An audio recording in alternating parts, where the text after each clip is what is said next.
Just by a quick show of hands in the room, how many of you here have ever founded a company of any type? Fantastic. Those are my people. Okay. Next show of hands, how many of you are starting a company right now? Okay. So those are the people that Startup America Partnership is focused on. We're focused on young companies in the United States that are starting new firms right now. And the reason that we're focused on that is that it's new companies that create the jobs in America. Over the last 30 years, all the net new jobs created in the United States were created by companies less than 5 years old. And if you think about it, it actually makes a lot of sense. It was mentioned that I was one of the co-founders of Priceline.com. There's only one time in Priceline's history where we hired 250 engineers in 6 months, and that was in the first, basically, 2 years.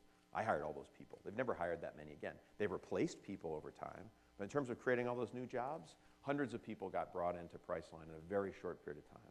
In our case, we went from 0 to $1 billion in 24 months. That's really, really rare, right? I mean, we expected it, but that's just how we rolled. I think a lot of other entrepreneurs expect those kinds of results too. We didn't actually believe it until it happened, but we expected it.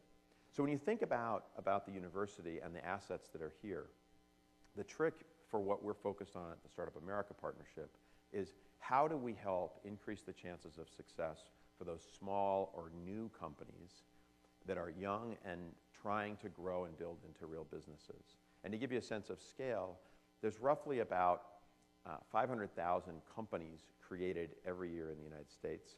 And if you look at the numbers, roughly 80% of those companies will never have more than one employee. It's usually sole proprietorship if they have any employees, because sometimes you create LLCs for things that have nothing to do with creating a company.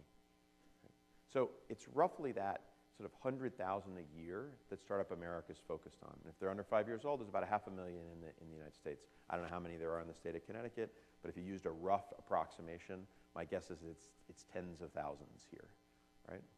So those are the companies that are going to drive our economy, and those are what I would encourage the University of Connecticut and the established companies in the room. How do we figure out how to foster that growth? Because that's what we need to do if we're going to drive job growth. If you think about it from an economic development standpoint, one of the things that you need to have in any successful ecosystem for startups is you need a pool of raw talent. And what's tragic about where the state of Connecticut is in some ways, although it's happened across the country, is it's those 25 to 30-year-old college-educated students, college-educated people that are the most valuable asset because they're the raw materials that bring a lot of the resources to the table for a startup and for a young company. And the trick to keeping them is not only having cool cities, which I totally agree with, right? And we built one of our businesses in Norwalk. We also built it in South Norwalk, which over the last 20 years has gone from a real blight in the community to an unbelievable resource for the community. But you got to make those kind of investments to make that happen. So I agree that's a key asset here. But that's what keeps the talent wanting to stay in the place. So one of the key things you need to be successful is you need raw talent. The university system is a key asset to make that successful. Another thing that you need is you need to have expertise and support services. You need to have people who care as an entrepreneur about your success as much as you do. And you've got to invest in that. And one of the mistakes that a lot of entrepreneurs make, and I heard it earlier today, how many of you guys who are starting companies right now are sort of PhD inventor types in the room? Okay.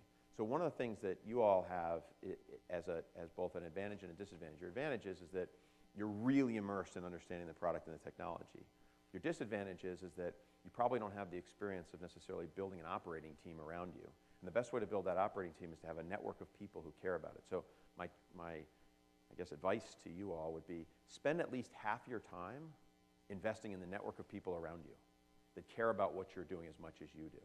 Because it's through that network that you're going to get access to capital, you're going to get access to customers, you're going to get access to talent, which is something we've talked about. It's all of those assets. Another piece that you need in a successful ecosystem is you need to have government and university engaged, but not in the capacity that we often seek from those institutions. It's actually not in a leadership capacity. It's in a support and a resource and an asset capacity. All those people who raise their hand as entrepreneurs, this is actually your responsibility. You need to be the leaders in order to foster a successful ecosystem in the state of Connecticut. Catherine can help. Bill can help. The university can help.